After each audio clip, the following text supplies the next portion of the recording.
Christmas has always been my favorite time of year. I married young and had two beautiful daughters, but my marriage was far from perfect. We were young and in love. I was starting community college and Denise was starting her senior year when we decided to tie the knot. What made a huge difference was that her family was so willing to accept me, the family I never had, and made me feel like a real member of their family. I can admit it now, I probably loved being part of the family as much as I loved Denise. Our breakup was inevitable. Two teenagers who knew nothing about life thought that their infatuation with each other would make everything else work. I wasn't a star, a super jock, a Rhodes Scholar international scholarship to study at Oxford University with a 12-inch 35 cm member. I was a regular student, got A's and B's, played on the soccer team to get my diploma, and lost my virginity at 18 to the girl I eventually married. When times get tough, we don't know how to deal with it, and we resent each other. Her family often stepped in and helped when they could, but time after time, the great sex wasn't enough to make up for the difference in our wants, needs, and aspirations. In the end, we gave up. Sometimes I think it's a miracle that we lasted 5 years. Our dedication to our children allowed us to finally see our own problems behind us and to forge a surprisingly amicable truce that centered our girls. Even though Denise and I couldn't live together, it turned out that we got along much better when we were divorced. We shared our daughter's time, lived just one neighborhood away from each other, and worked as a team to ensure our personal differences affected our girls as little as possible. I initially rented an apartment downtown, but ended up buying one of the smaller houses in the same school district, just to make it easier. Most of the time, it was much more than I needed, but when the girls stayed with me, I felt at home, and we lived just a couple of miles apart. The area was nice, mostly young families in old small houses.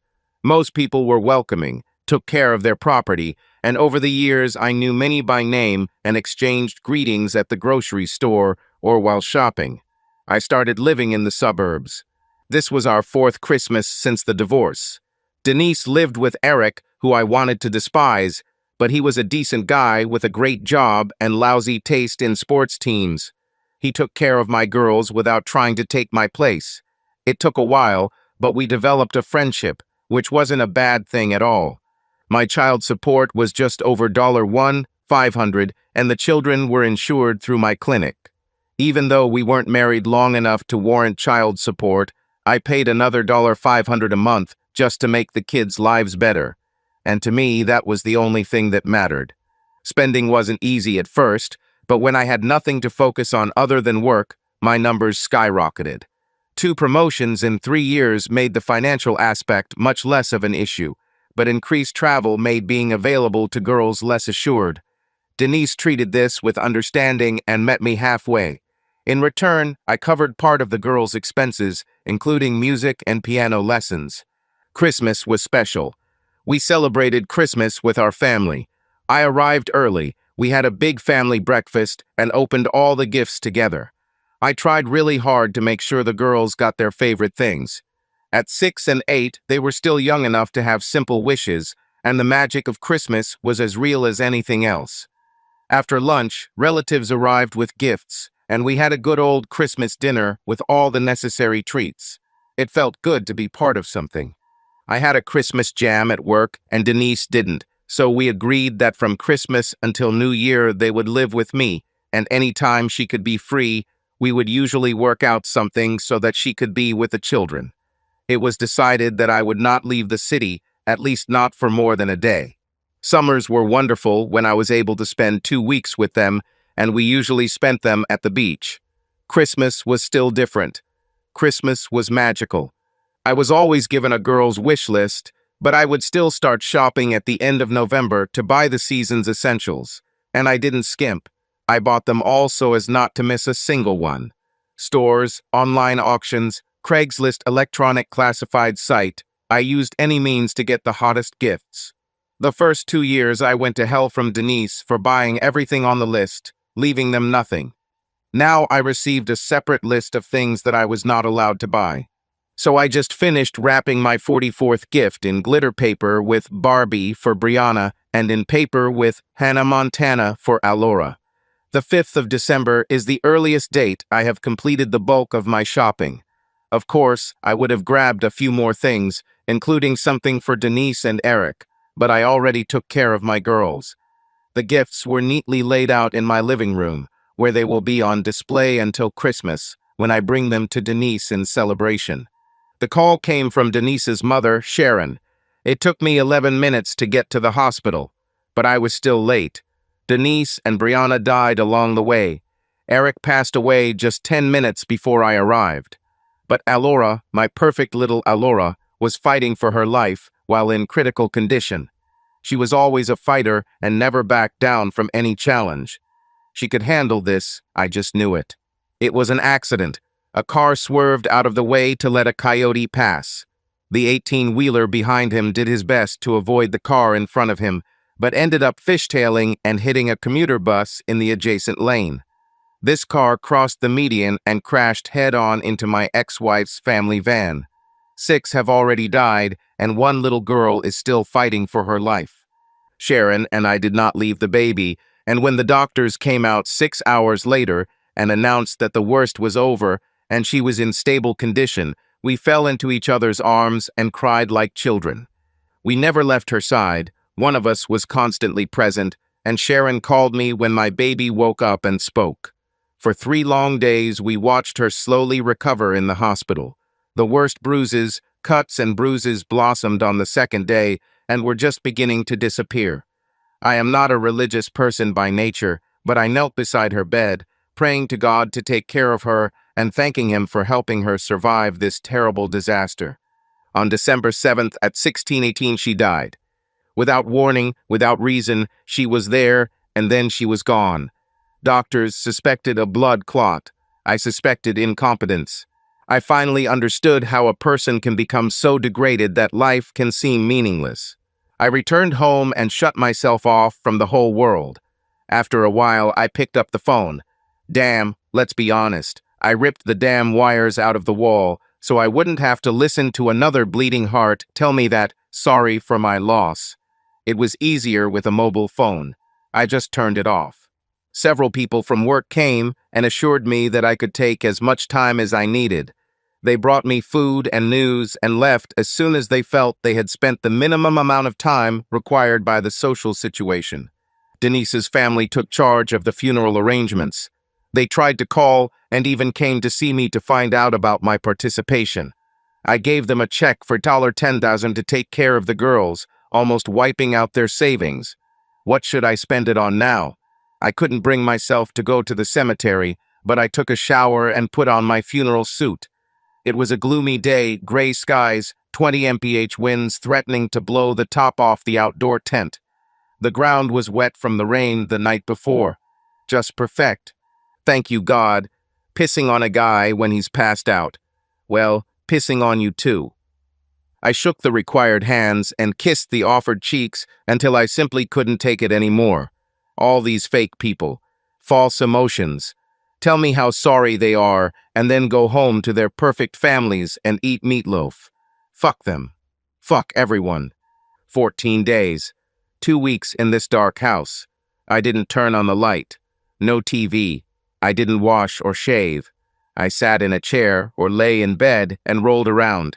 After the first few days, I had a few visitors, but I rarely let them in, and soon they had the decency to stay away. Only Katie from next door kept me from falling into complete oblivion. Every day, at least 3 times a day, she checked on me. I wouldn't let her in the house, but she had a key to the back door in case of emergencies, and she wasn't afraid to use it. She opened the windows wide and persuaded me to get out of bed and at least sit in the living room. She brought food, which she placed in front of me, and refused to leave until I at least tried it. I insisted that the key be returned to me, and she readily gave it to me, and she appeared again the next morning. She made copies. Bad bitch. She made me eat her breakfast again. And she spoke. God, how can this woman talk? I got tired of just listening. All the neighborhood gossip, town gossip, political gossip, school gossip, she was online and knew everything.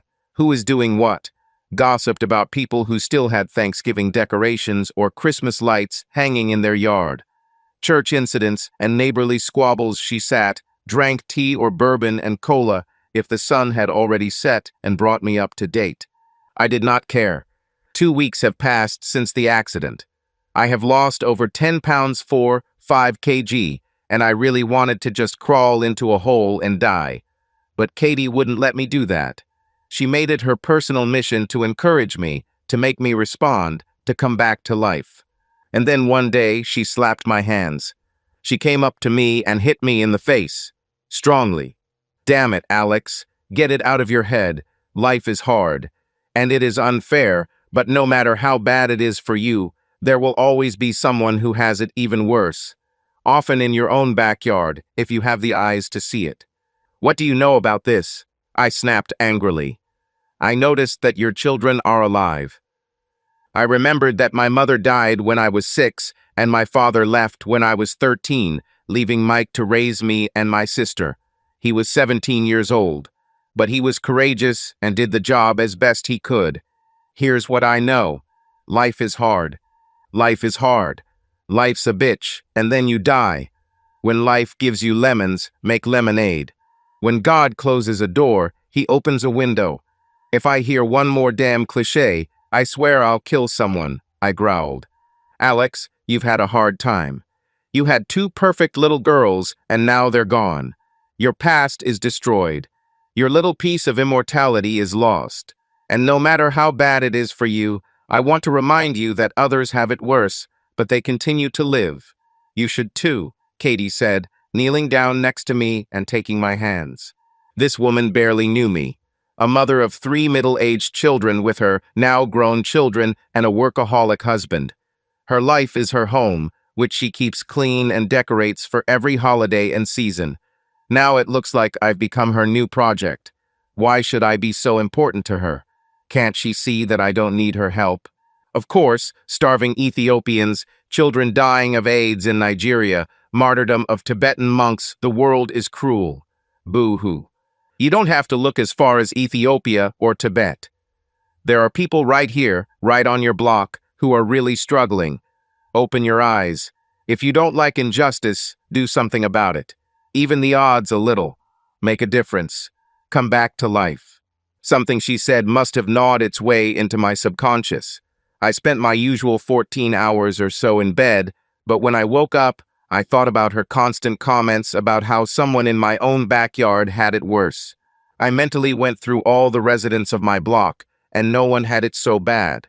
Of course, Neil, who lives 3 doors down, had lost his job, but his wife was still working, and he was looking. The Harrises had a boy on the corner in Iraq, but as far as I could tell, he was fine, and they had 3 other children at home. The Martins across the corner were constantly quarreling, and once the police were even called to them, but they were still together.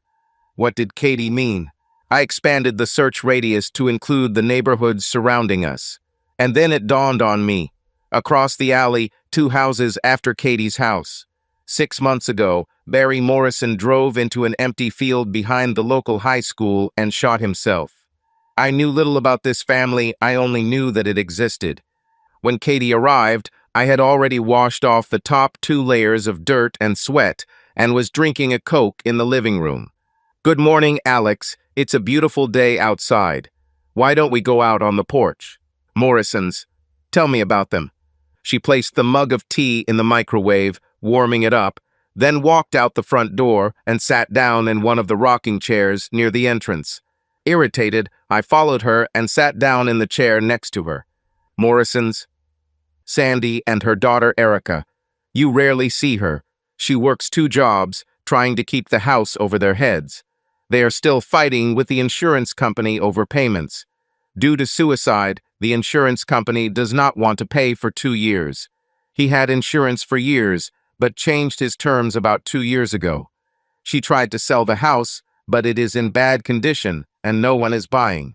How's the baby? Erica is not doing so well. She goes to a psychologist twice a week and barely talks. The school is talking about keeping her in school, Katie explained. There was sadness in her voice. Do we know anything else about why he did it? Nothing criminal, he wasn't fired, no embezzlement, it's unclear why. Apparently, he has been depressed for a long time, but as far as I know, there is nothing underlying the situation. Leaving like this is a harsh thing to do for a family, I told her, finding the whole idea difficult to comprehend. To put it mildly, the poor woman is exhausted to the limit. And what does all this mean for me? I asked. None.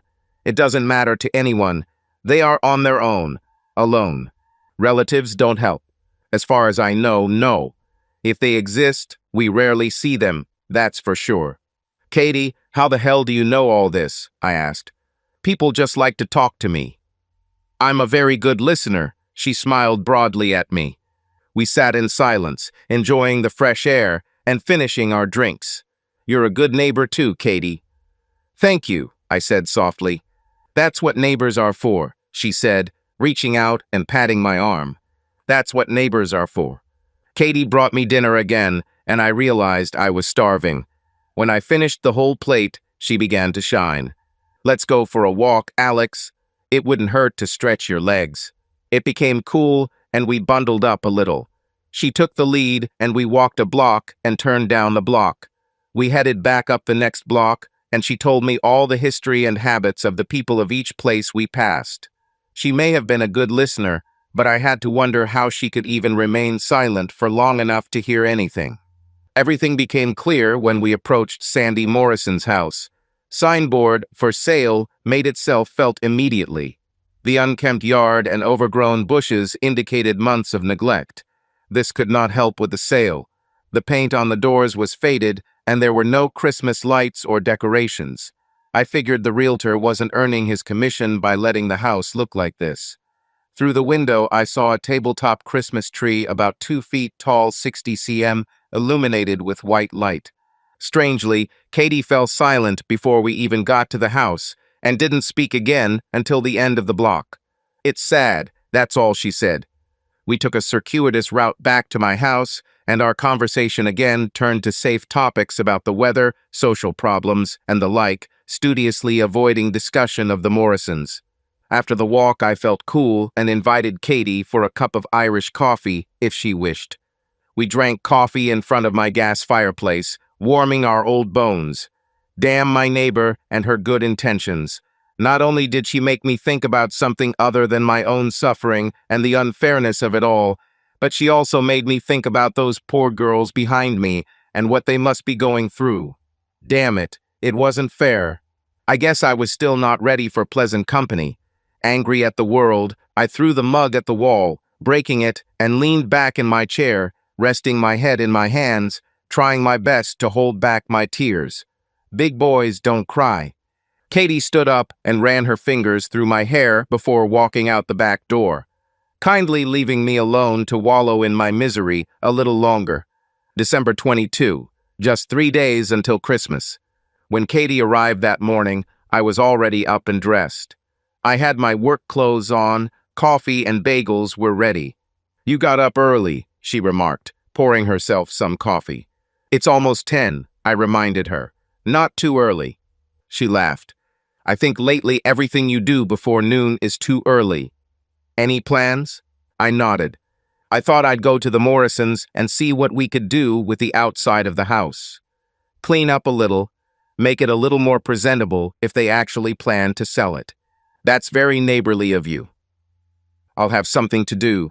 I need to get out of this damn house. After coffee, she walked with me through the alley, loading a wheelbarrow with all my yard work supplies. The grass was withered but long, and the bushes were out of control.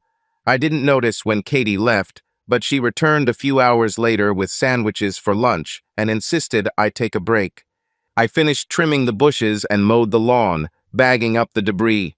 I was just finishing the edging when it appeared. I took a break and listened to her chatter about neighborhood affairs and how it was a shame that no one had offered to do as much as I had done in the past few months. Perhaps we, victims of fate, need to stick together.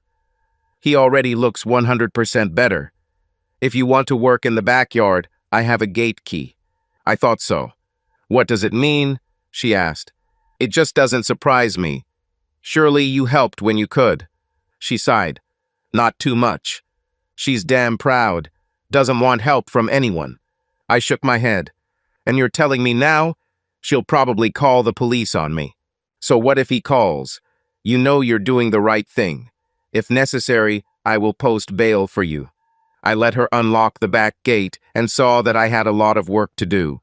The backyard was even worse than the front. The fence was also in need of repair. Some boards were broken and loose, and one section was completely askew.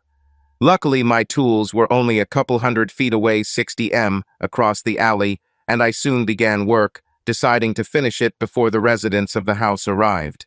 The biggest problem was one of the fence posts, which was rotten at the bottom. A new post and some quick setting cement solved the problem. Within an hour, I can attach the fence cross beams to the new 4x4 post 100x100. I turned around and saw that a girl of about 7 or 8 years old was watching me from the porch. Crap. I just decided to fix your fence before it falls. I hope you don't mind. She just shook her head. She stood and looked at me, and I felt out of place. I was a stranger. She shouldn't have talked to me. Maybe I should leave. I'll just clean up here and head home. I can finish later when your mom is home. I straightened my clothes a little and wiped my hands on my pants. I'm Alex Reed. I live across the alley, I explained, pointing up a few houses. She nodded. She reminded me very much of my own daughter, about the same age. Her hair was the same length, blonde, but not as blonde as Alora's. Alora, my perfect little Alora. I closed my eyes and saw her in a hospital bed, bruised and bandaged, fighting for her life. Her hair is hidden under bandages, and a few strands stick out, dark with sweat. Her body, so small on the white antiseptic bed. My Alora came in. It felt like someone had wrapped a ribbon around my chest and pulled it tight. I couldn't breathe. I turned away from Erica so she wouldn't see me losing my composure. She had already suffered enough. I felt tears welling up in my eyes and headed towards the gate. I needed to get out of there. I barely made it to the driveway. It was too much. Closing the gate behind me, I collapsed to the ground and sat down, putting my head between my knees and covering my head with my hands. It was Christmas, damn it, Christmas. My girls got to be with me, shaking their gifts and trying to guess what was in them. Instead, Alora and Brianna disappeared. Their lives ended before they saw the world, before they found their place, before they could fall in love. No gift shaking. No more stomach aches from overeating holiday sweets. No late-night parties to drive me crazy with worry. No driving lessons.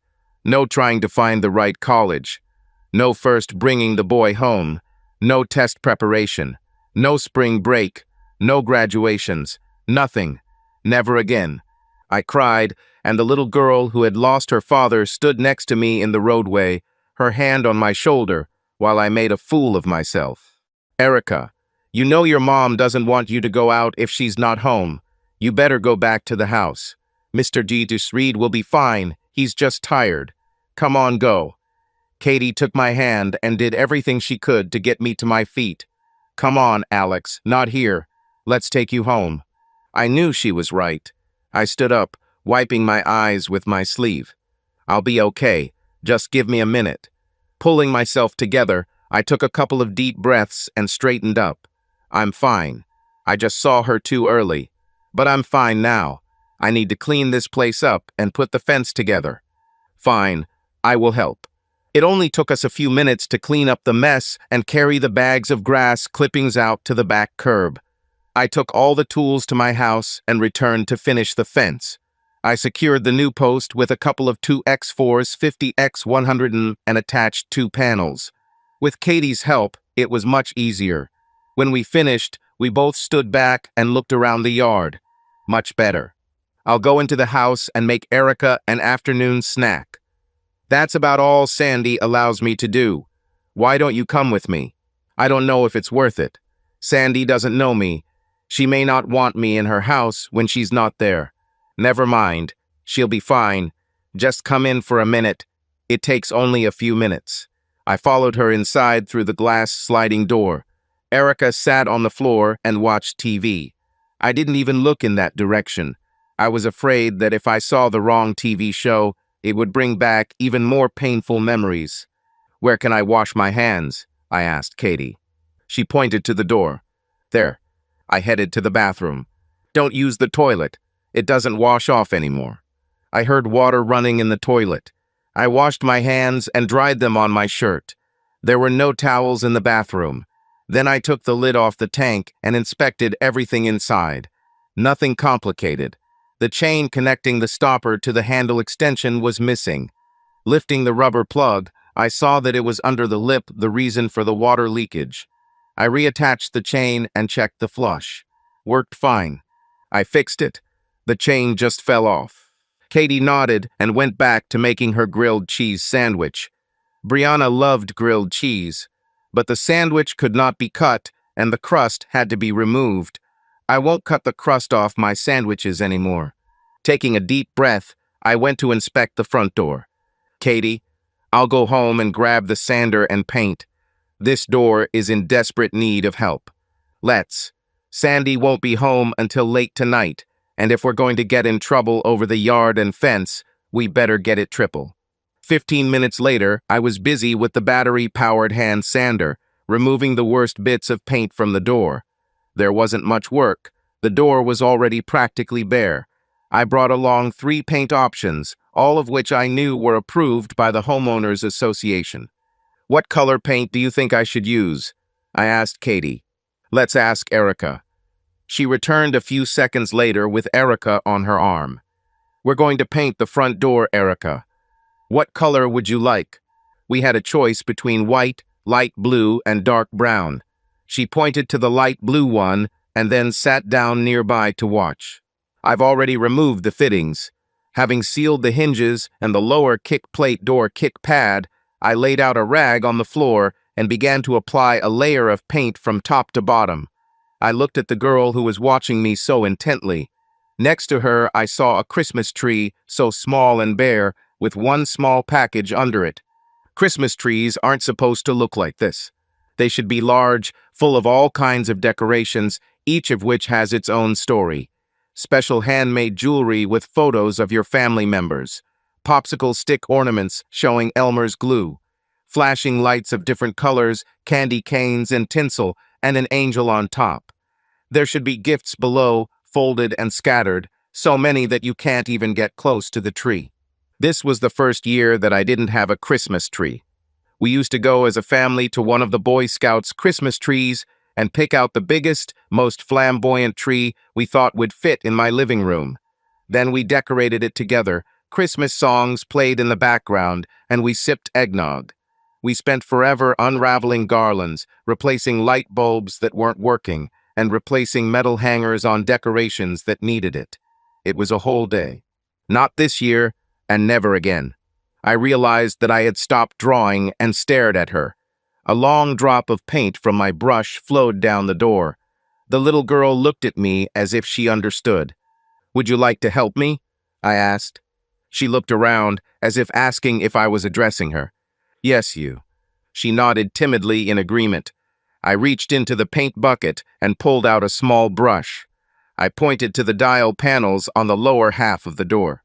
"You can paint here, along the edge of the panel. This should be done with a detail brush like the one you have. Walk through the cracks." She nodded, dipped her brush, and began painting right along the edge of the panel, doing a good job. "It's perfect, like this." I went back to working on the top half and had to work around it, sometimes bending over to paint over it. She saw what I was doing, and I saw the little girl's mischievous heart for a moment as she began to back away from the door, causing me to lean further and further.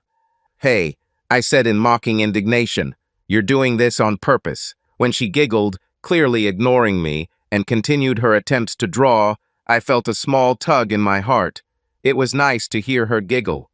"When you're done painting and you're done tormenting me, you can touch up the edges of the 2 hinges and the kick plate. If I don't bother you."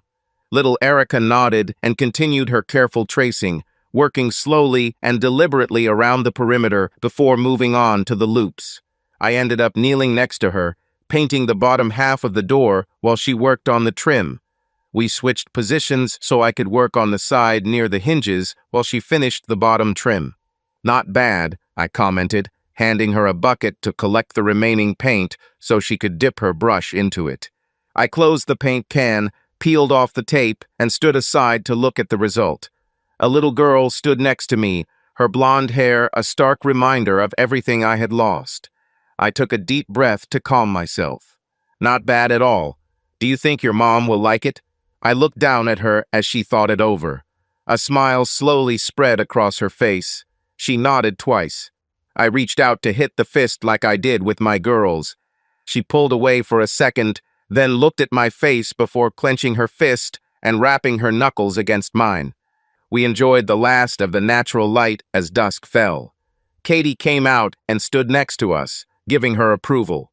Blue color is perfect. Great choice, Erica. Erica stopped admiring her work, looked at Katie and blinked as if she was seeing her for the first time. She looked around the block up and down, then returned to the house and sat down in front of the TV.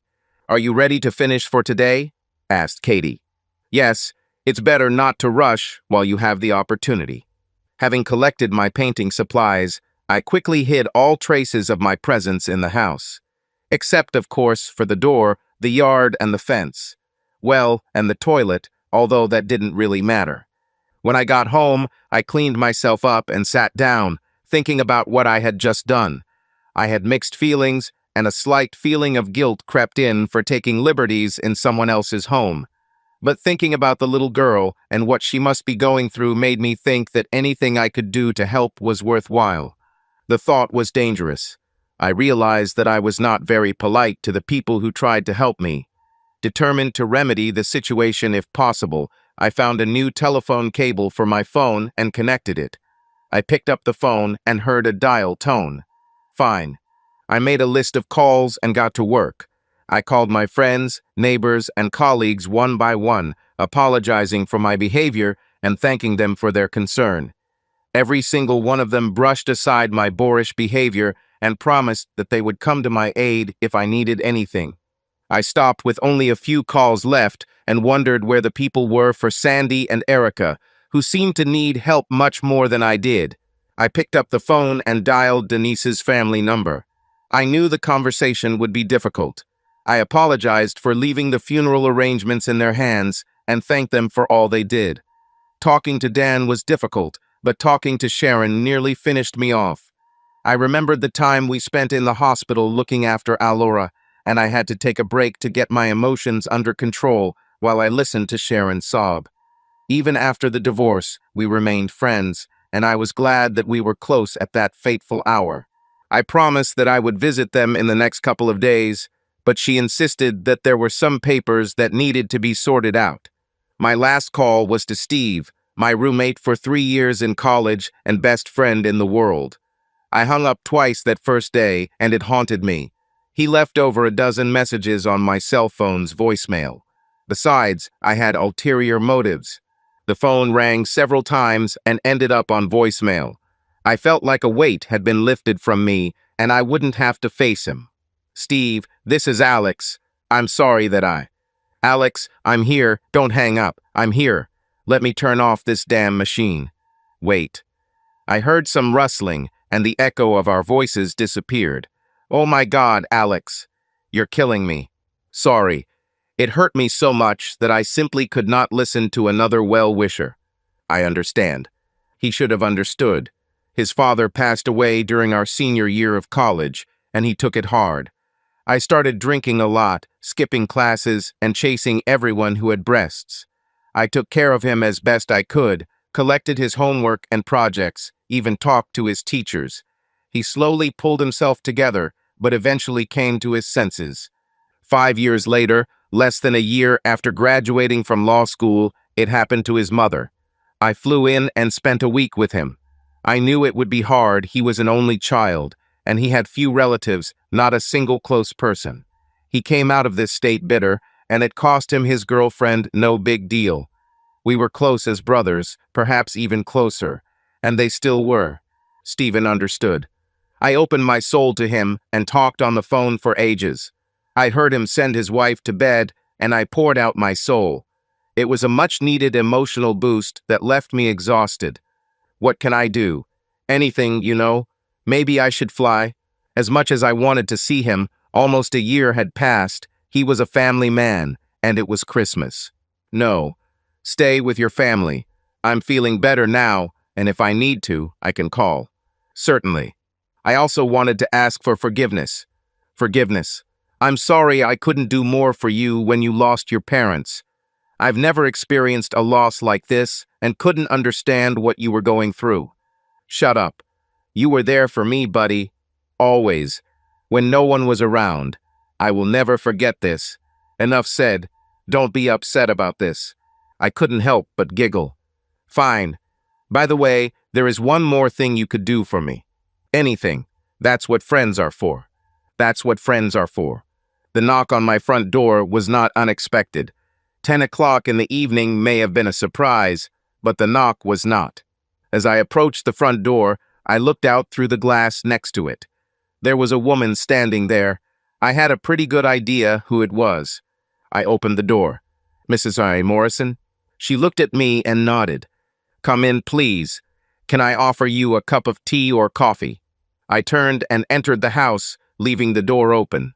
Walking into the kitchen, I poured myself a cup of coffee. Turning around, I saw that she was standing in the archway leading into the living room. She looked ready to explode, but I saw her take a deep breath and run her hands through her short hair. She looked young. Too young to have gone through the hell she was going through right now. I don't want you anywhere near my house or my daughter, she finally blurted out. I understand, and I'm sorry for interfering. I walked past her and sat down in the living room. I can't explain it. I needed to do something to get out of this house, and when Katie told me about your situation, I guess I got carried away. She stared at me and crossed her arms. Don't mention her name. I can kill her. I smiled. Believe me, I understand this. She was in my house every day, 3 or 4 times a day, interfering in my life. Interfering, that's for sure, she snapped. She came and sat on the sofa opposite me. Listen, I appreciate your thoughts, and I'm sorry for your loss. She grinned. Ha, listen to me. I'm sorry for your loss. Shit. She leaned back. We are fine.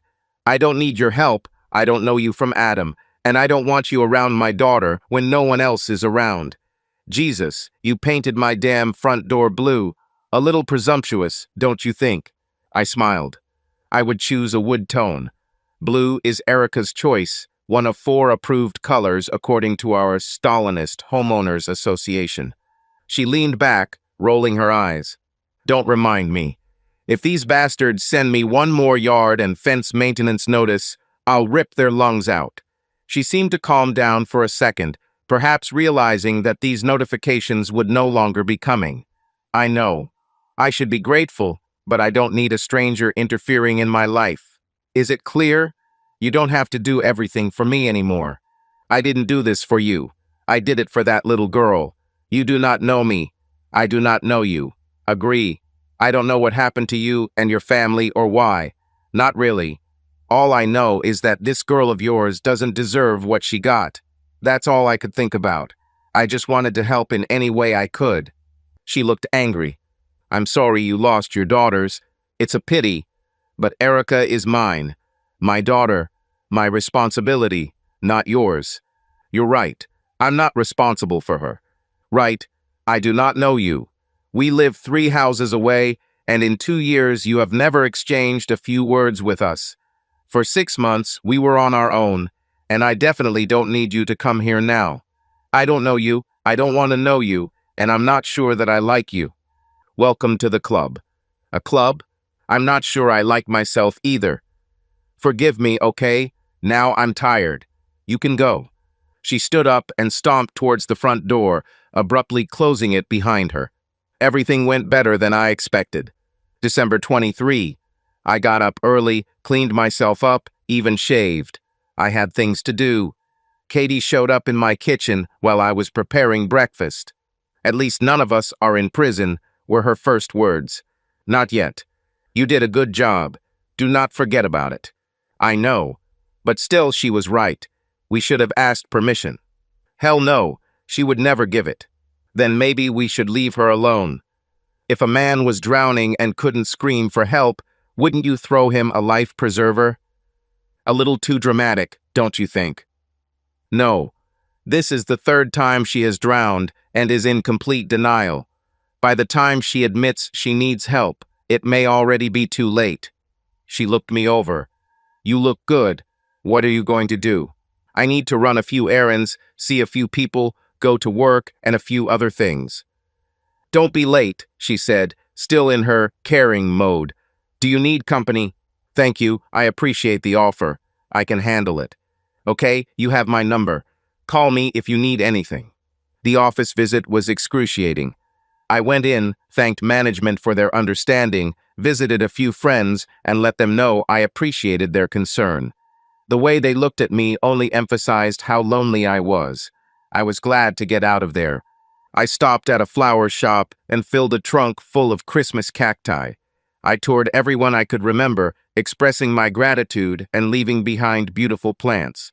I told everyone the same banal phrase, comparing my prickliness in the last couple of weeks to the roots of a plant. I left a few plants on the doorstep with a note. By mid-afternoon, I felt like I had done my part. I stopped by Denise's parents' house, and Sharon greeted me at the door with a big hug, and then burst into tears.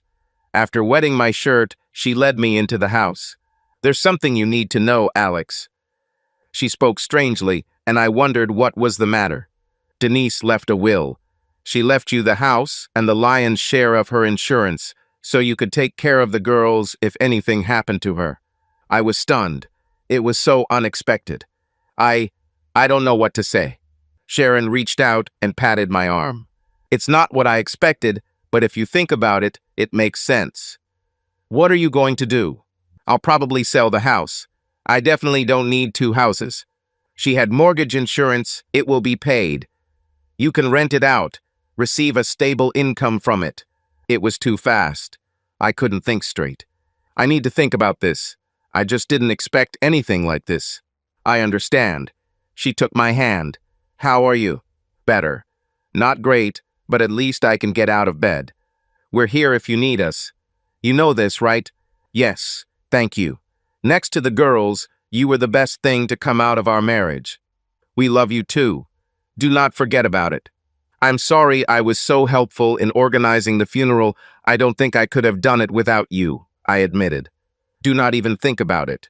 That's what family is for. That's what family is for. My day wasn't over yet. A few more calls and I started to act. Not sure if I should, but I couldn't resist. Around lunchtime, I decided to go into the next room. Katie's husband, John, answered the door. The hermit left the cave, glad to see you in the air. He shook my hand, letting me inside. Kat, Alex is here. Katie came out of the kitchen, wiping her hands on a dish towel. How was your day? Not bad. A few surprises, but I survived. We're going to eat. Would you like to sit with us? Maybe. When do you think Sandy will come home? I think about 9. And what? I just want to talk to her if possible. Then do you have time for dinner? Certainly. By 8:30 p.m., I was enjoying a cigar with John as I sat in their driveway, trying to figure out what our football team's chances were of making the playoffs. We positioned ourselves strategically so that I could see the Morrisons' driveway. When Sandy arrived, I pulled away from John and jogged across the alley. Sandy, can I see you for a minute? She looked ready to shoo me away, but after a few awkward seconds, she crossed her arms, leaned back against the car, and raised her eyebrows. I'm sorry again that I entered your house without your permission. I know it was wrong. All I can say is that I wasn't thinking very well. She rolled her eyes. Anything else? Yes. I know you said you don't need my help, but I'd like you to talk to someone. I have a lawyer friend who is willing to look into your insurance situation for free. Like you and me, he has experienced several losses in his life, and he would like to help you if he can. If you just call him, he'll see what he can do. I saw that she wanted to say no, but she was thinking about it. She chewed on her lower lip, which I saw was cracked. She looked exhausted. I took out his business card and handed it to her. It will only take a couple of minutes. It won't hurt. She finally nodded and took the card from me. This is all? And the last thing. Tomorrow, I'm going to my ex-wife's house to clean out the refrigerator and get rid of her Christmas tree. Now, this is my responsibility. I was going to throw the tree away. This is one of those artificial light-up trees that I have never been able to stand. I thought if you don't mind, and she's not too much of a nuisance, I could bring her here and you could take her off my hands. Otherwise, it will go to the landfill. I quickly spat out those words before she could find fault with me. She seemed to accept that I could interfere, at least that way. She sighed and finally spoke. Fine. It would be nice. If that's all, then I'd like to go inside. My legs and back hurt, and I have to get up early tomorrow. This is all. If you want, you can call Steve tonight. He's a night owl and is waiting for your call. Good night. I quickly left before she had time to change her mind. I had hired Kathy for dinner the night before, assuming everything had gone well with Sandy, and by noon we were back at the Morrison house and knocking on the door. Erica let us in, and we dragged all our belongings with us. I folded the tree and left it on the doorstep, while we made room for it in the living room. After putting it in place, I brought out a large plastic box with Christmas decorations and suggested that Katie and Erica start getting the tree into a holiday appearance. My weekly cleaning crew showed up right on schedule, and I tasked them with thoroughly cleaning the entire house. I've been feeling guilty for the past few weeks, chasing them away, and I've been begging and cajoling them into doing this favor for me on Christmas Eve. The four-person team set to work like whirling dervishes, rushing through the rooms in pairs, leaving gleaming chrome and sweet smells in their wake. We only had a few hours, unless Katie was mistaken, and I had one more big task ahead of me. The carpet cleaning was a little late, but showed up shortly after the cleaners finished the living and dining rooms, and I moved most of the furniture into the hallway and kitchen. They got to work right away and finished the bottom floor in just over an hour. While they worked, I decorated the front yard and house with Christmas lights. I was hoping Sandy liked traditional multicolored garlands. I didn't really like all white and used my own garlands to decorate her house. By the time I finished, I was already sweating and nervous about the time. The carpet men left first, reminding me to let the carpets dry for another hour before putting the furniture back in place. They were soon followed by a cleaning crew who I rewarded handsomely by giving them an extra $100 for coming on Christmas Eve. I moved into the house, where the lights were already on, and saw that a Christmas wonderland was waiting for me. Katie and Erica did an amazing job using what I brought and also took the Morrison's decorations out of the attic and used them too. It was difficult to tell that this was the same house. You ladies did an incredible job, I announced, standing in the doorway. Katie looked a little disheveled, but very pleased with herself. Let's finish quickly. I need to go home. John will kill me. I promised her that we would finish by 4, and it was already almost 5. She held an open house on Christmas Eve and invited half the neighbors that evening. She only had a couple of hours left to complete her preparations.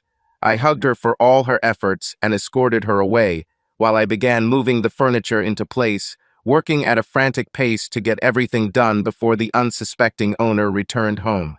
Erica followed along, arranging all the lamps, baskets, and trinkets, adding additional holiday decorations along the way. When the last of the furniture was put in place, I turned and smiled at her. This is our secret, isn't it? If your mom asks, the Christmas elves have stopped by to help you clean up. You did great, Erica. She smiled and extended her hands to me. I leaned over and hugged her. Thank you, she whispered before letting me go and disappearing down the stairs. I felt a lump in my throat. Whether it was the fear of being caught by her mother or the joy that she uttered her first words addressed to me, I could not say for sure. By 8 o'clock, Sandy still hadn't shown up on my doorstep with a shotgun. I guess she was going to wait until Christmas to whip me for minding my own business. But I didn't care. I felt good, the best I've felt in 2 weeks, thinking about this little girl having a real Christmas. Children should have Christmas. I cleaned myself up and decided, as promised, to stop by the neighbors when Steve called me. Hey, Steverino. Only my grandmother can say that, asshole. Merry fucking Christmas to you too, I teased. I heard him chuckle. Merry Christmas, that's right. At least for your neighbor. How is that? I asked, suddenly interested. The insurance bastards were just playing for time. They have nothing to rely on. The only change to the policy was made on their advice, following the annual review of the policy by their own agent. It only took a little legal pressure. It's not much, less than $300,000, but she'll get her check next week. Steve, you're a man. I take back all the nasty things I said about you. Shit, maybe it's true. If anyone knows, it's you. Jokes aside, you are saving my life. I knew he hated any hint of seriousness. I could almost hear him blush over the phone. Hey, that's what friends are for, right? Right, and I couldn't have expected anything better. The same, asshole. Shit, you should have gone and ruined everything. Listen, I have to run. Say hello to your family and Merry Christmas. I'll call you next week. You will do this, and Darla says hi to you. She made me say it, and you don't need any ideas. Understood. Kiss her for me. Do not forget about it. I will come after the holidays and kiss her myself. When are you going to leave town? Funny guy. Start anything with her, and I'll make you leave her and the credit card bills. Oh, you win. I had to laugh. Thanks again. Merry Christmas. Hang in there, buddy. And you. I showed up at the neighbors and stoically accepted the condolences, which definitely put me in a bad mood. Within half an hour, I realized that I had to leave there, even if it made Katie angry. John seemed to sense my mood and dragged me outside to enjoy my cigar in peace. With a heavily seasoned eggnog in hand and a more than decent Rocky Patel decade steaming beautifully, I was ready to hang in there a little longer as he headed back into the house.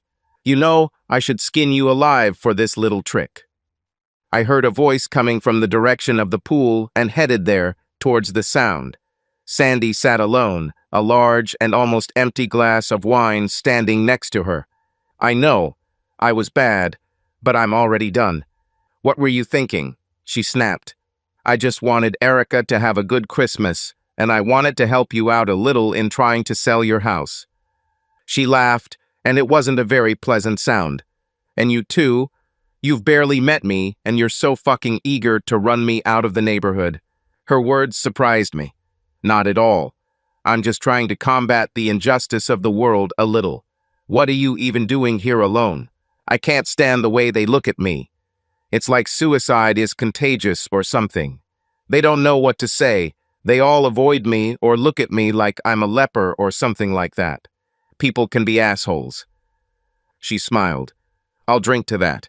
I sat down next to her and silently drank my 80% strength eggnog. We watched as a small group came out and began talking while lighting their cancer sticks. I know you want what's best, Alex. But you can stop now, okay? She said softly. Then the last thing. Please, enough. Steve called. Everything is settled with insurance. You'll receive your check next week. She looked at me as if I had grown a third eye, completely stunned. Is it true? Is it true? She finished the wine, swallowed it, and leaned back in her chair. Crap. They've been dragging their feet on this for 6 fucking months, and then all of a sudden, like this, she snapped her fingers. They're ready to pay? Steve is great.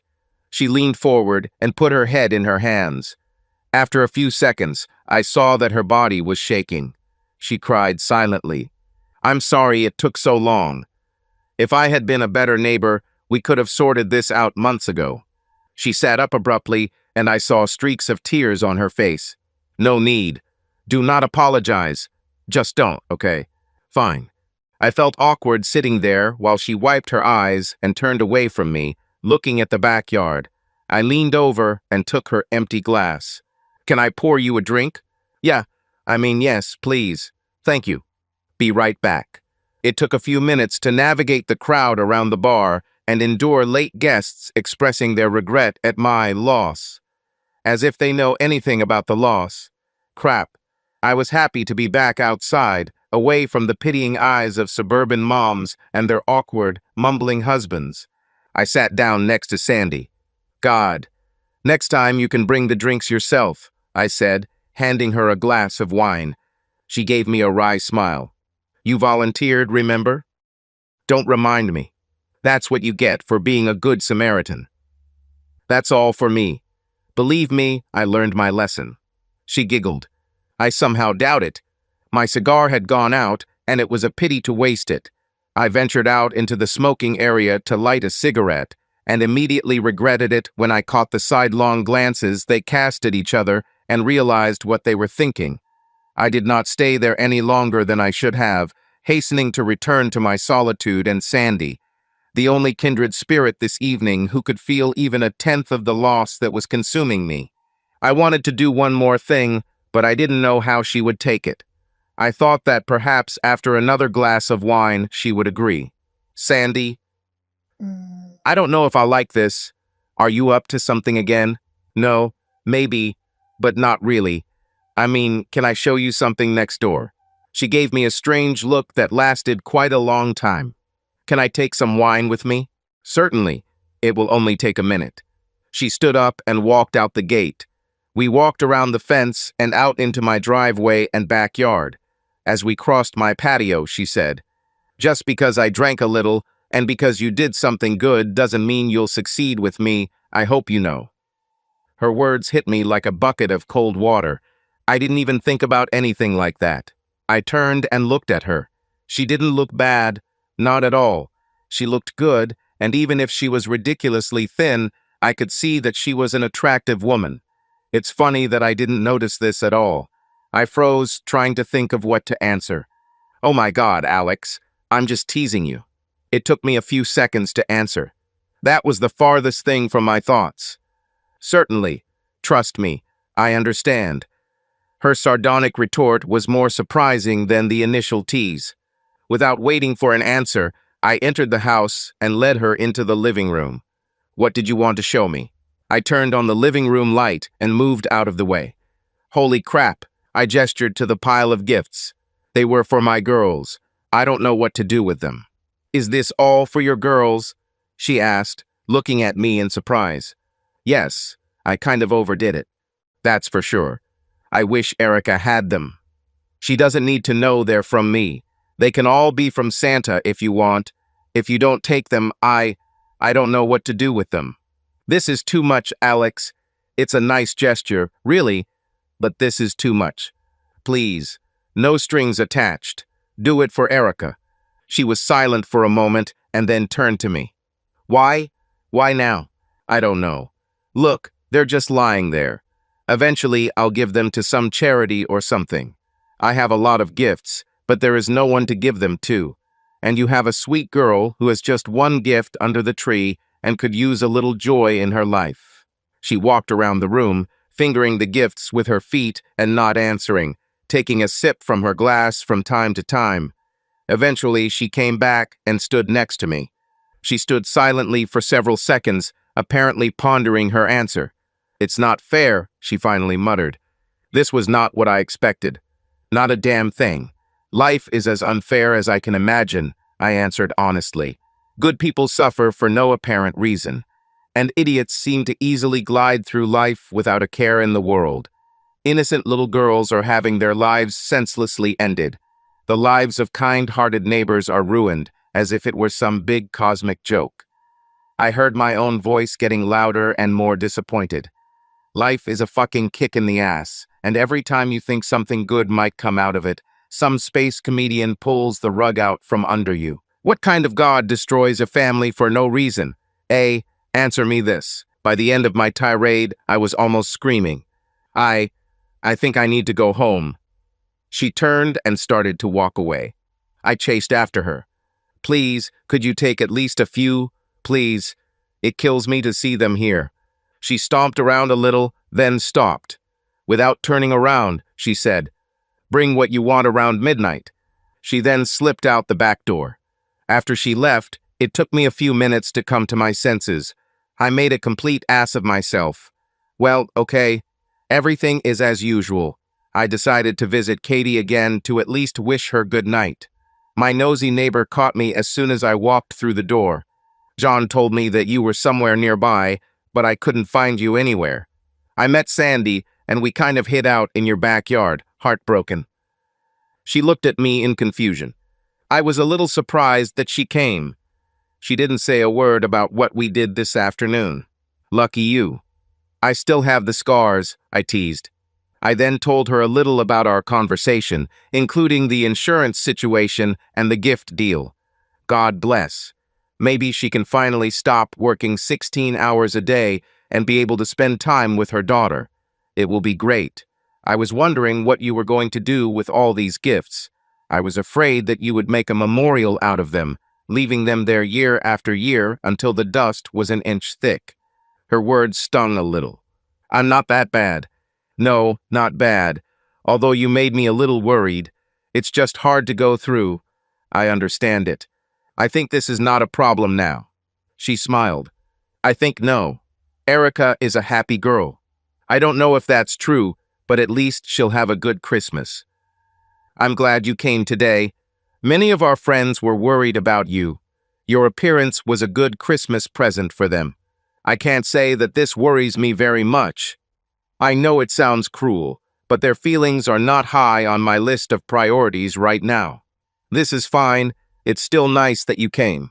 I appreciate your invitation, and for being such an annoying neighbor as you have been for the last couple of weeks." She laughed. "This is the nicest thing anyone has said to me lately, and in the most unpleasant form." "I think you're feeling a little better." I sighed. "A little. Although I doubt Christmas will ever be the same for me again." She moved closer and hugged me. "It will never be the same, but maybe someday everything will be fine." I hugged her back lightly. I doubted it. Returning home, I changed into a sweatshirt, a type of sweater without a hood, cut like a sweatshirt and made of thick knitwear, and a t-shirt, and tortured myself a little by watching The Drummer Boy, Brianna's favorite. Life was damn unfair. My girls are gone. It was Christmas, and I was alone. I will never, ever spend Christmas with Brianna and Alora again. Never. An hour later, I was standing at Sandy's back door with 3 huge trash bags full of gifts. It took me 2 trips. I knocked softly, and after a few moments, Sandy let me in. She got rid of her holiday clothes and answered the door in a regular robe. She looked tired. I guessed that she was waiting for me. "Erica?" I asked quietly. "He's sleeping," she confirmed, taking one of the bags from me. Quietly, we walked into her living room and began laying out the gifts. I took the tag off each one, and she put a new sticker on from Santa. She asked me what was in each of them, but I couldn't remember everything. However, I was able to tell her about most things. She must have had some kind of plan, because she organized them according to my descriptions of their possible contents, dividing them into neat little piles. After about 15 minutes, I turned around and saw her shaking her head. "What? It's too much." My ex said the same thing every year. But the girls never complained. She gave me a wry smile. "At least one of us will have a pretty impressive Christmas. Isn't that how it should be?"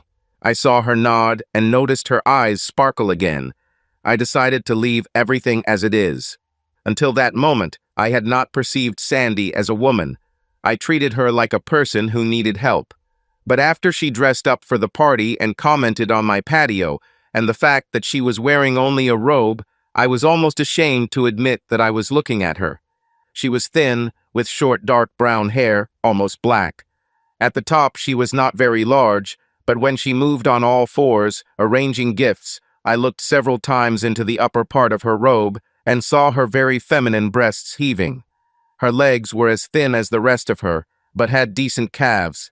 Some of her movements weren't exactly feminine, and I found myself peeking under the bottom of her robe, looking at her pale inner thighs, or glancing at her round backside giving shape to the robe. Her face was cute. A small upturned nose, a narrow mouth with a curved upper lip, natural eyebrows, fuller than usual, above large brown eyes. These eyes were extremely expressive and, to some extent, mesmerizing. I stared at her too often, and eventually she caught me at it. "What?" she asked. "Nothing," I quickly answered. Trying to justify myself, I explained. "You just look happier than I've seen you before." The corner of her mouth turned up. I guess for once you see me when I'm not mad at you. We finished with the gifts. I carefully stood up and carefully walked around the beautifully wrapped gifts. I turned and held out my hand to Sandy as she tried to get around them without stepping on one. She almost made it, but at the last moment she tripped, knocked over a pile, and fell on me. I caught her and held her, pulling her along with me until the wall stopped my retreat. She looked up at me and my arms were still wrapped around her, pressing her closer than I intended. Her hair smelled like strawberries. I should be angry with you, she said, pressing herself close to me. I know. I pulled her to her feet, but she clung to me, pressing herself against me. We don't need anyone. There was anger in her voice again. I shrugged, which was hard to do while holding a frail woman in my arms. I do not have anyone. Her gaze softened. I'm sorry. It's not worth it. I'll be fine. Closing my eyes, I thought about my children again. I felt like I was on the verge of a breakdown again. Without warning, her lips were on mine, gently at first. Then I felt her fingers dig into my skin, and she began to kiss me fiercely, pressing her teeth firmly against my lips. I held her tightly to me and opened my mouth, responding to her ardor. It was like nothing I had ever experienced. She pressed herself against me, kissed me, hugged me, hit me, scratched me, and I stood hugging her and absorbed it all. I waited for her to calm down, and when she didn't, I reached down and picked her up by the ass, holding her tightly as her legs wrapped around me. She bit my lip hard, and I tasted blood, and her claws dug into my shoulders. I felt anger and disappointment in her, a desire to somehow fight off the injustice of all this. I echoed those feelings, accepting them, expanding them, and returning them in return. Yes, I was angry too. Furious. The taste of his own blood on his lips only added fuel to the fire. Like everything else, her taking out her anger on me when I was the only one in the world trying to help her was blatantly unfair. It hurt me too. I've lost so much more. A lot of things. I'm tired of being treated like dirt. Wrapping one arm around her from behind, I grabbed her hair with the other and pulled her back, making her sigh. I lowered my mouth to her slender neck and bit it, sucking her flesh. Both of her hands reached for my head, tangled in my hair, and pulled my face towards her. Her thighs slammed against me, and her bare feet stamped the tattoo on my back. Sandy pulled my head back by the hair, and I loosened my grip. She looked into my eyes, which were filled with pent-up emotions. "Damn you," she gasped. She leaned down and pressed her lips to mine again, still fierce and inexorable. I turned and pushed her against the wall, pinning her with my body. My hand dropped and slid into her robe, meeting only bare flesh. I grabbed her breasts and squeezed, making her moan into my mouth. Her hands weren't idle as she pulled the top of my sweatpants down, using her legs to push them down from behind. She slipped her hand between us and wrapped the other around my shoulders, and I felt her fingers wrap around my hard cock. It was hard to believe that I was reacting to her and her hysterics, but there was no doubt. I took the initiative and began to pull my sweatpants down, letting them slide down to my ankles, dragging my boxers with them. I was topless and exposed. Our lips never parted, and she greedily sucked my tongue while I roughly opened her robe. Like me, she was naked except for a pair of loose panties. She took my dick in her hand and guided it into her wet hole, pushing the gusset aside. I lowered her, penetrating her until I was completely inside her. She moaned. Releasing her hand, she grabbed my hair and pulled me back, moving her lips away. "You bastard," she gasped. "Bitch," I growled. I pulled my hips back and thrust into her hard, pushing her into the wall, eliciting another gasp. I felt anger rising inside me. I knew that I wasn't really angry at her, but at the fact that she had become an unwitting victim of my rage. I pushed my dick into her forcefully, starting my grinding.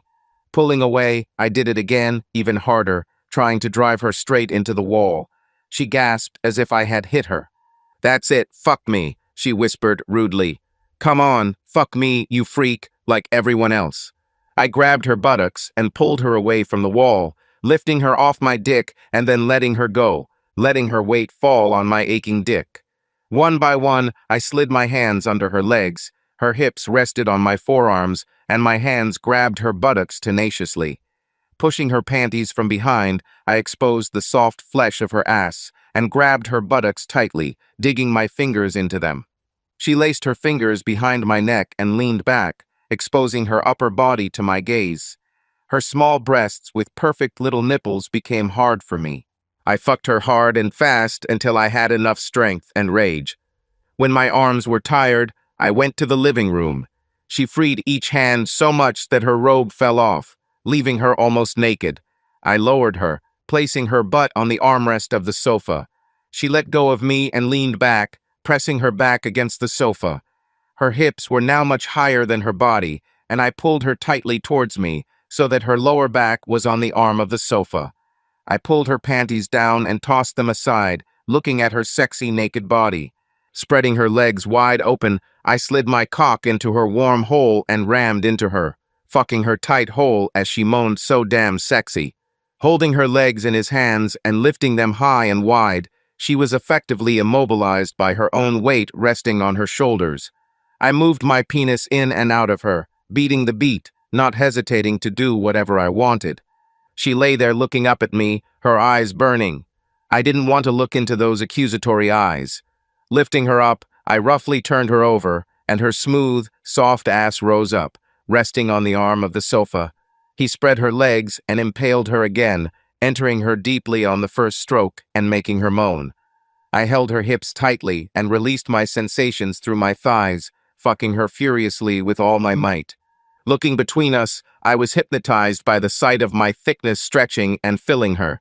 With each stroke, her flesh pressed against me, stretching outwards before giving way. Pulling away from her, I spread her buttocks with my hands and began to play with her pink slit, pushing the head of my penis into her and watching her hole stretch indecently wide to accommodate me. I slowed down the pace, stretching her poor ass cheeks hard and slowly pushing my cock into her.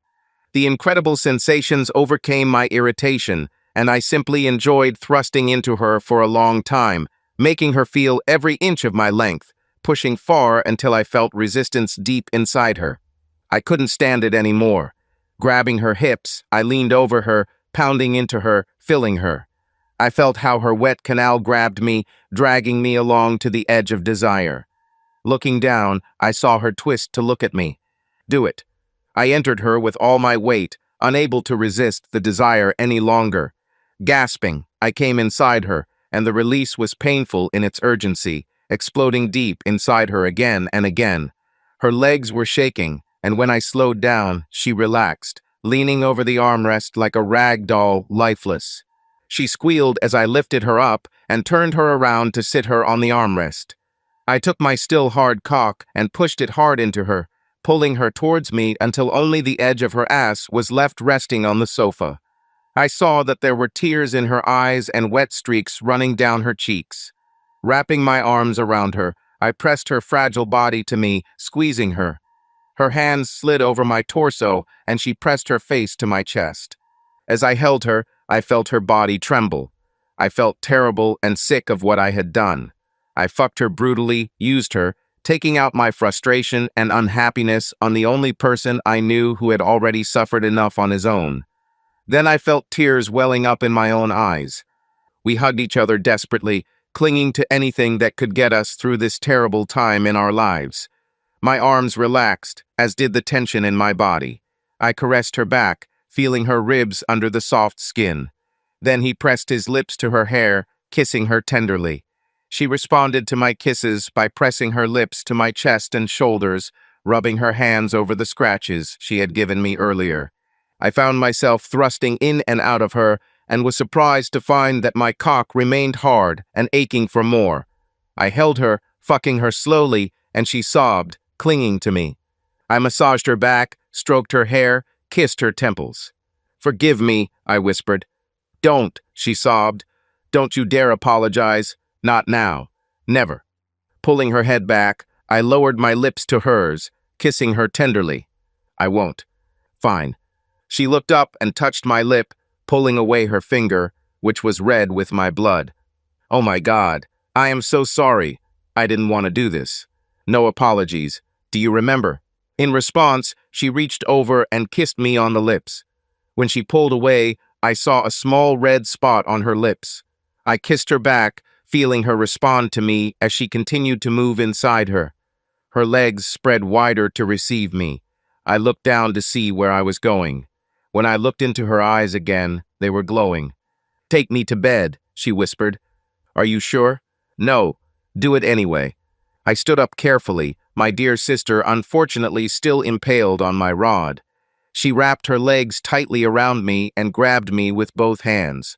Grabbing her cute little ass, I slowly walked up the stairs. With every step, I lifted her up and down, fucking her along the way. At the top of the steps, she giggled in surprise. "What? You're stronger than you look," she said, softening her words with careful kisses to her chest. "You are as light as a feather. I need to feed you." She smiled slyly. "Protein oral injection." I almost dropped her, and she giggled. "What? You, young lady, have a dirty mind." I saw a storm flash across her face, but she shook it off and smiled. "It's been a long time, Alex. I'm not very good at flirting and teasing." "Same thing, beauty. Be patient." She made a slight rocking motion with her hips, causing my dick to fully enter her vagina. She giggled. "Crap. I can't believe you can just hold me like that." I moved her up and down on my dick a few times, eliciting a quiet gasp from her. "I could hold you like this forever." I climbed the last step and carried her into the bedroom. And again, a flurry of emotions flashed across her face, ending with a smile. "But then how will you feed me?" I reached back and closed the door behind us. Mischievously pulling her along with me, I lifted her into the air, causing her to squeak. She really was as light as a rag doll. I doubted she weighed 100 pounds 45 kg. I held her in my arms like a child and rocked her to sleep. Very sexy baby. I grabbed her legs with one hand, her back with the other, and she turned in my arms, her lips closed around my nipple. I let go of her shoulders and then put my hand under her back, causing her to fall down. Not very far, as I caught her by the hips and she hung upside down. She gasped, kicked her legs, and her arms wrapped around my waist. I grabbed her, pulled her legs to my shoulders, and pressed her warm pink nature to my face. Her face was on my waist.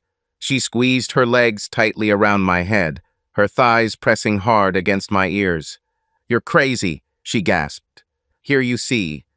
I can hold you and still feed you," I teased, and then licked her, pushing my tongue into her wet slit.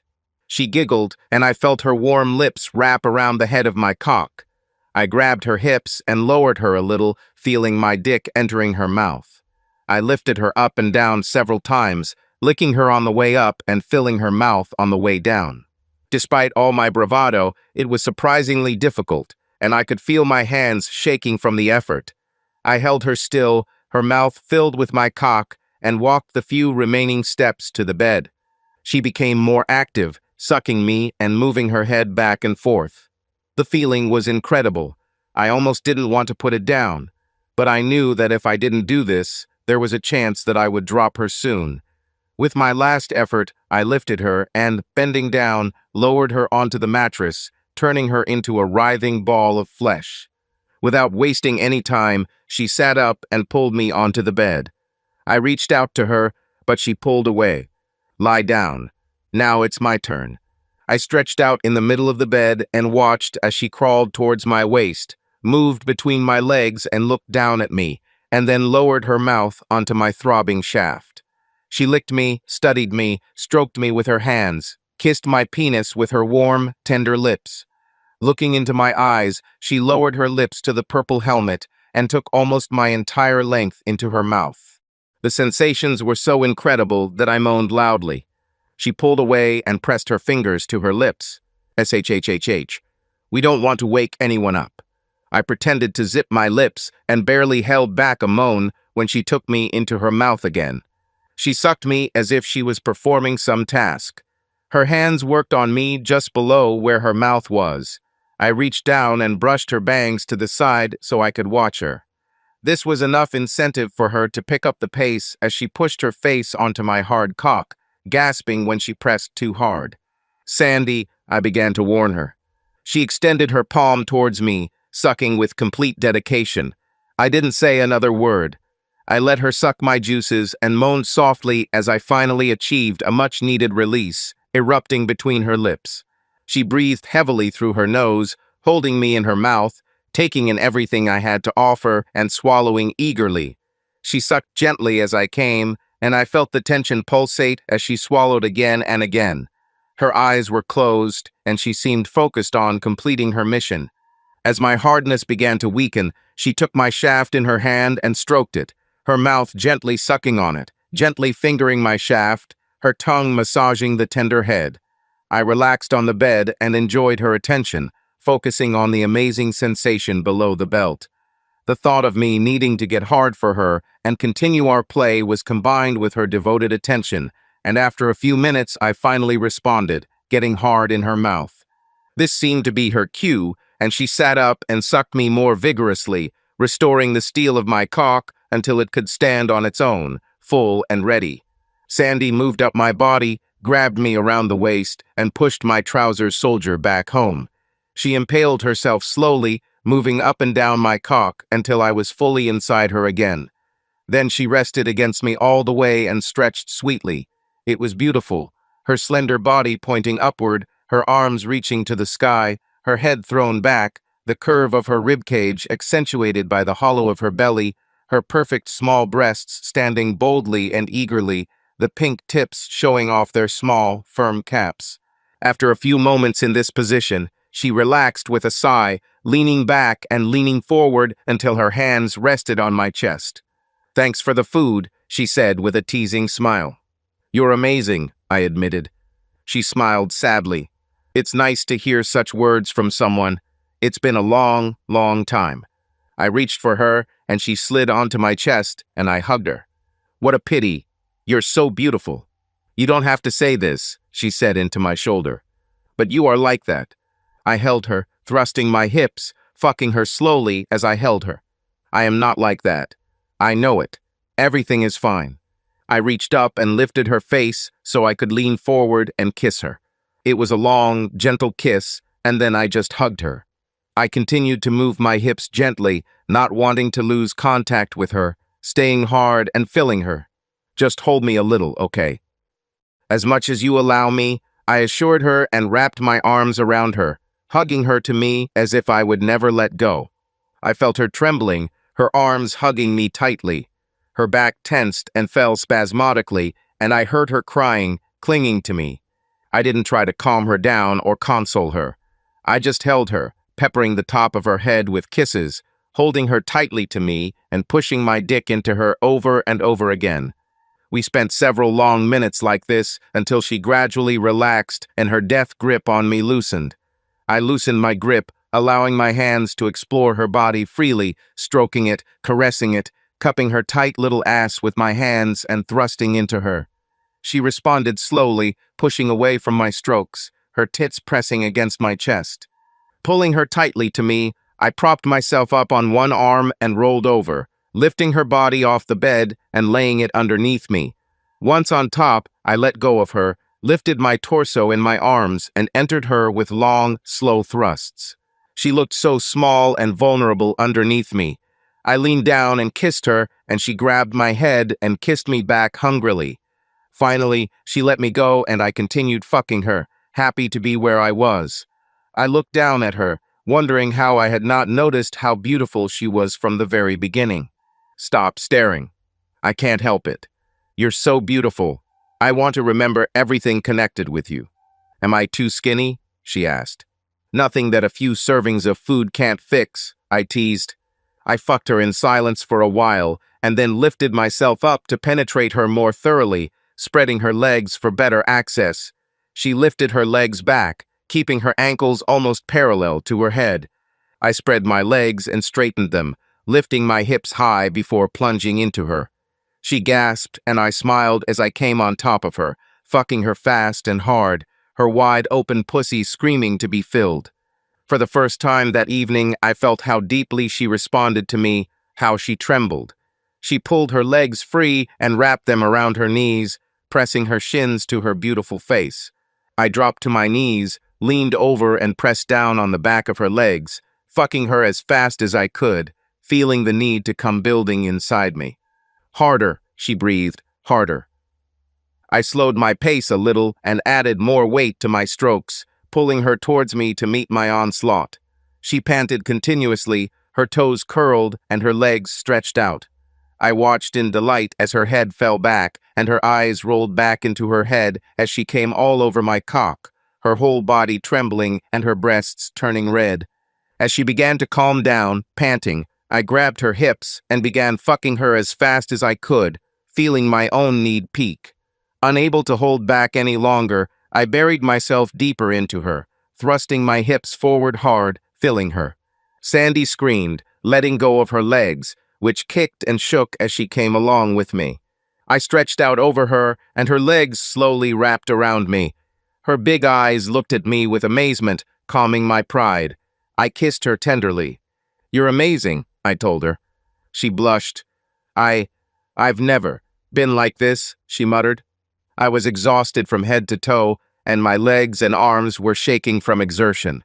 The front of my thighs ached from being hit against her, and my dick felt like it was being put through a wringer. I rolled off her and lay on my back, breathing heavily. She rolled over and pressed her upper body against me. I hugged her, holding her close. There was so much I wanted to say, but I didn't know how or where to start. Instead, I just kissed the top of her head while she hugged me. I reached up with my other hand and stroked her side before letting my palm fall to her breast, holding it gently as my fingers lazily played with her nipple. She moved closer, crossed her leg over mine, and lay half on top of me. It allowed my hand holding her to wander, to touch her, to feel her. I felt the wetness of her crotch press against my thigh, cold and wet. I closed my eyes, my hand reached across her back, my palm cupping the warm flesh of her ass. Her breathing was slow and steady, and her arm was draped across my chest. I pressed my lips to her hair one last time, leaned back, and embraced this sweet, sexy, restless woman with pleasure. I woke up with a start, confused. I was alone in a strange bed, with the blanket pulled up to my chin. Daylight streamed in through the window, and I sat up, confused.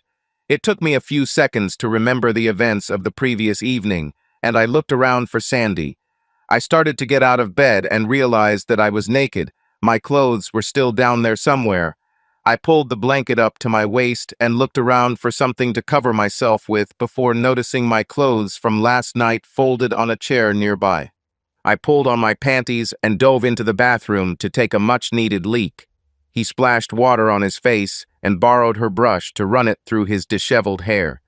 I then took a sip of mouthwash and tried to look at least somewhat human before heading back to the bedroom.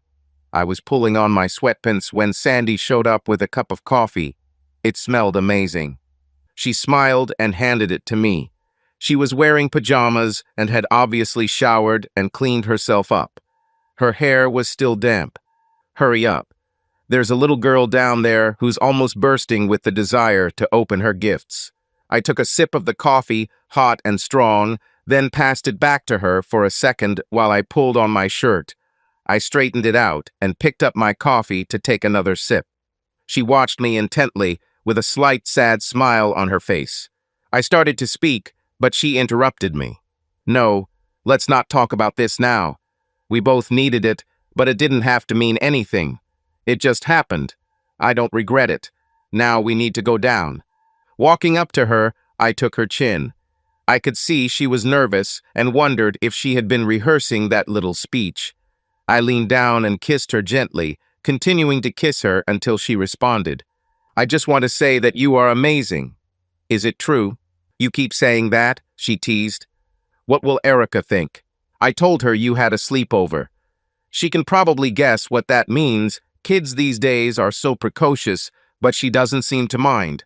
"Shit, I feel like a jerk ruining her Christmas with you."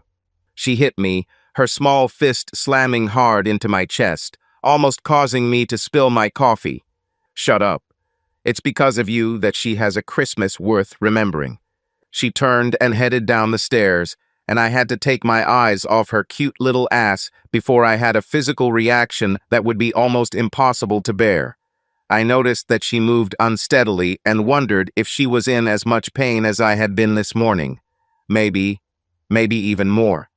We headed straight to the living room and sat on the couch, a foot apart from each other, while Erica waited for us, standing next to the gifts, almost shaking. She watched her mother with concern, glancing in my direction just long enough for her to smile quickly. When her mother nodded, she dove into the gifts, grabbing the closest one and tearing it open. She oohed and awed over each new gift, while the pile of unwrapped toys became smaller and the room gradually filled with more and more toys. She squealed and jumped up and down as she opened her iPod Touch and pulled out a $50 iTunes gift certificate. She had been pretty quiet up to this point, but then she ran up to her mother and hugged her tightly. "He knew, Mom, he knew," she screamed with joy, stopping to open her gifts to open the box containing the iPod and pull it out, examining it carefully and holding it reverently in her hands. I felt a warm hand rest on my arm and squeeze it gently.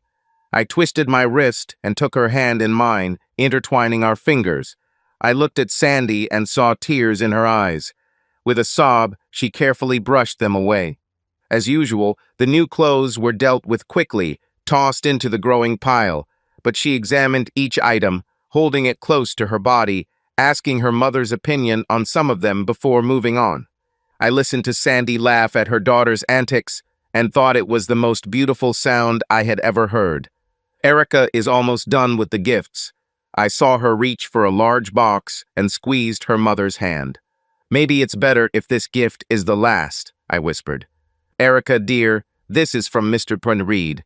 Why don't you open it last?" Erica looked up, and her surprise was the same as mine. She pushed the box aside and continued to sort through the pile of wrapped gifts. A small wallet containing 5 $10 bills was another top seller, as were roller skates, each of which required another scream and a trip to my mother's lap, causing more giggles and laughter from the woman next to me. Sandy smiled widely as she took the wrapping paper from her daughter and filled the trash bag with it as she received it. I was torn apart. All the gifts I had so carefully chosen for my girls were disappearing. I couldn't help but think about how I would have spent my Christmas if fate hadn't given me such a kick in the teeth. A couple of times I felt tears welling up in my eyes, and I lost my breath. Sandy moved closer, pressing her leg against me, holding my hand tightly in both of her laps. Then I saw the joy on young Erica's face and wiped away my tears, taking a deep breath, knowing that this is what my daughters would have wanted. Their hearts were as big as the world. I felt Sandy's head lean against my shoulder, and I squeezed her hand again. Finally, the gifts are over. There are 2 gifts left. The one that was there that first day, the one that seemed so far away, but was actually just 3 days ago, and the biggest one. She looked at us, then began to tear the paper off her mother's gift. Inside was a book-sized jewelry box, and she opened it with a squeal. "Grandma's necklace?" she asked. "You always liked it," Sandy said. Erica walked over and sat between her mother's legs, brushing her hair to the side so her mother could secure the chain around her neck. Now I could see that it was an old-fashioned locket, and Erica clung to it as if she would never let go. Sandy finally snapped the chain into place and gave it a little push. Erica jumped up and ran to the mirror, looking at herself. She came and stood in front of us, striking several poses. It was so damn cute, I couldn't stop laughing.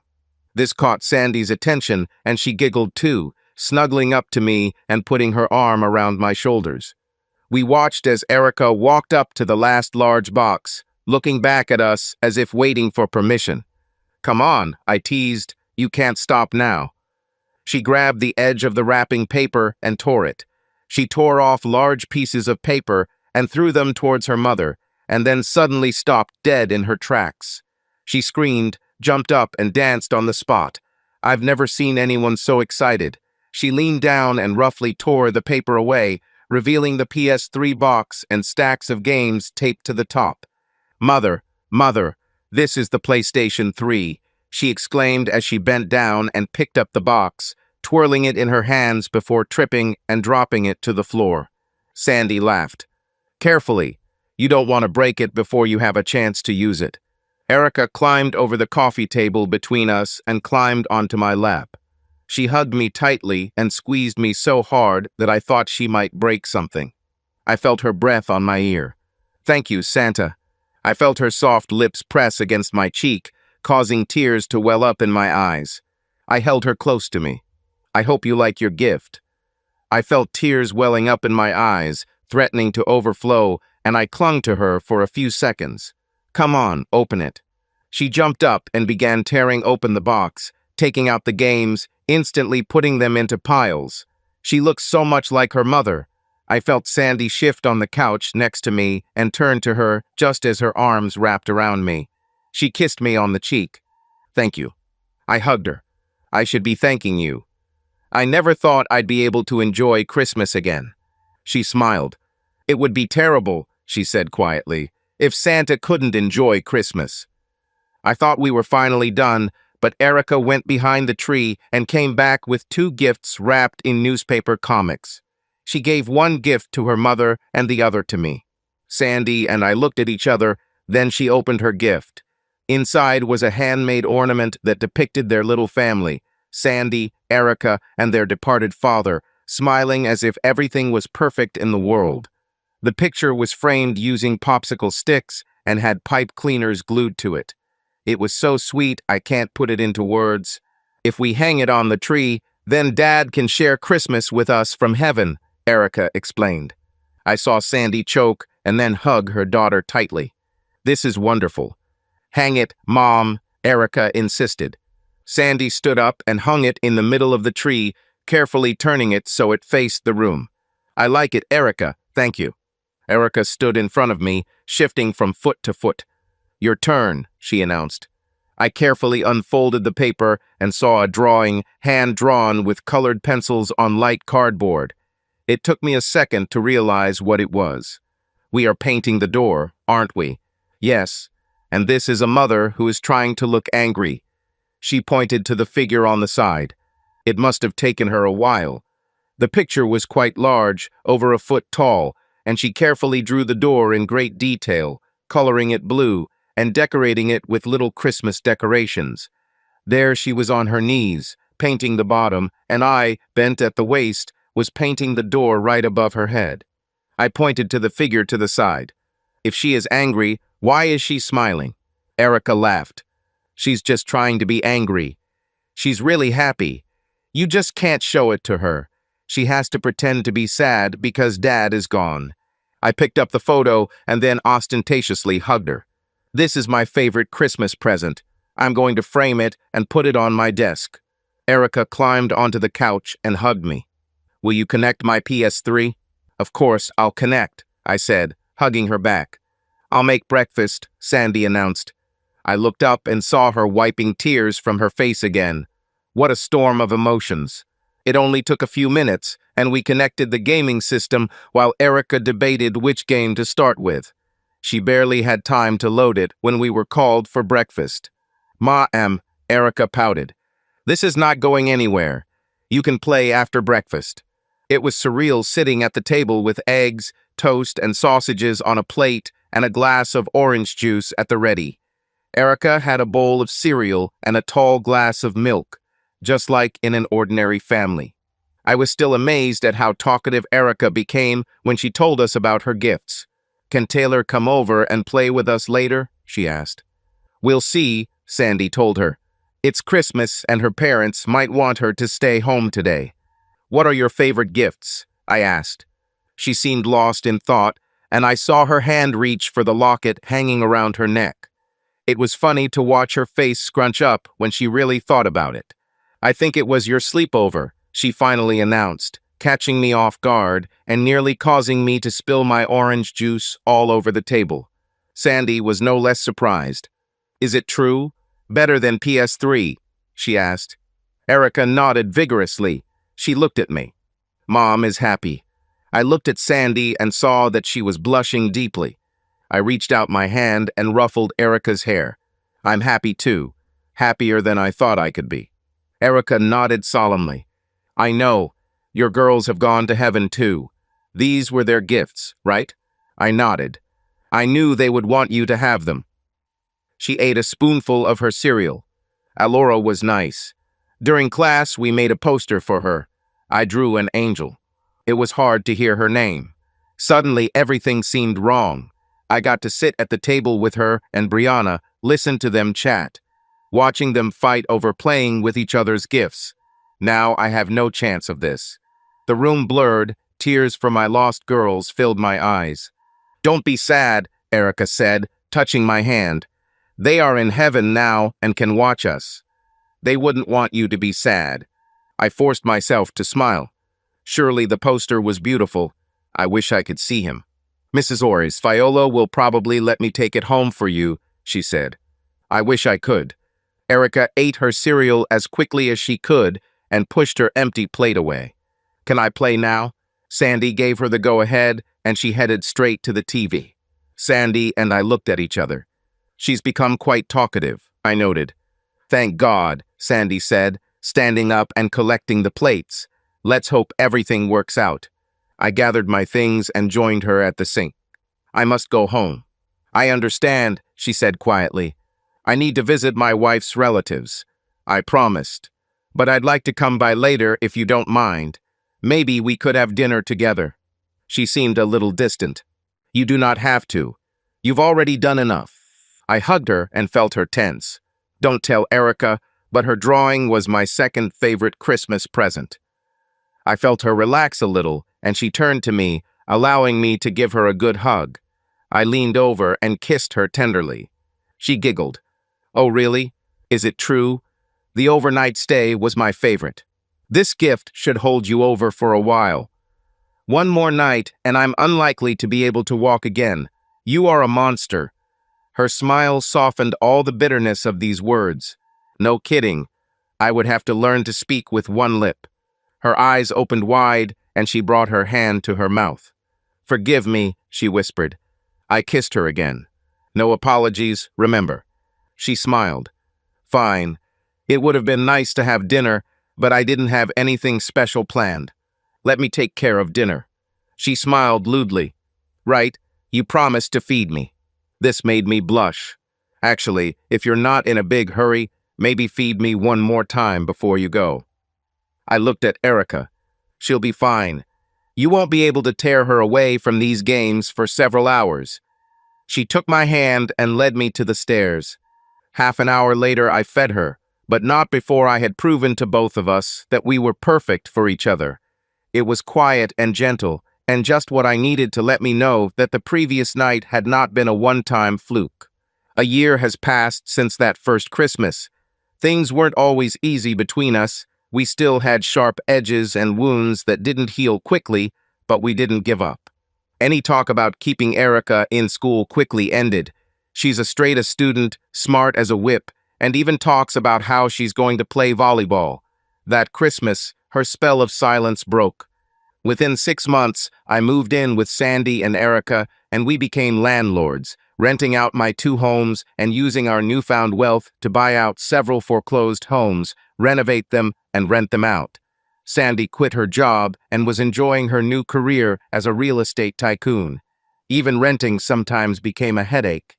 By September, we were talking about getting married and decided to skip the big ceremony and fly to Vegas for a mini vacation and a quickie wedding. We even convinced Katie and John to join us for a couple of days. Katie was our matron of honor.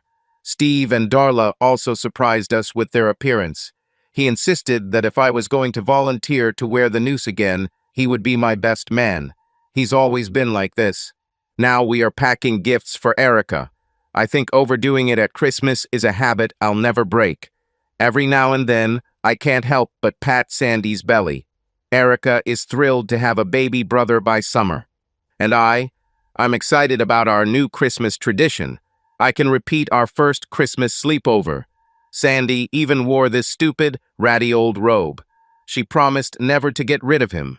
Christmas will always be bittersweet for me, and sometimes I still feel sad and need a little time alone to think about those little girls whose lives were so unjustly cut short. I miss them terribly and think about them every day. Christmas will never be the same again, but I'm not complaining.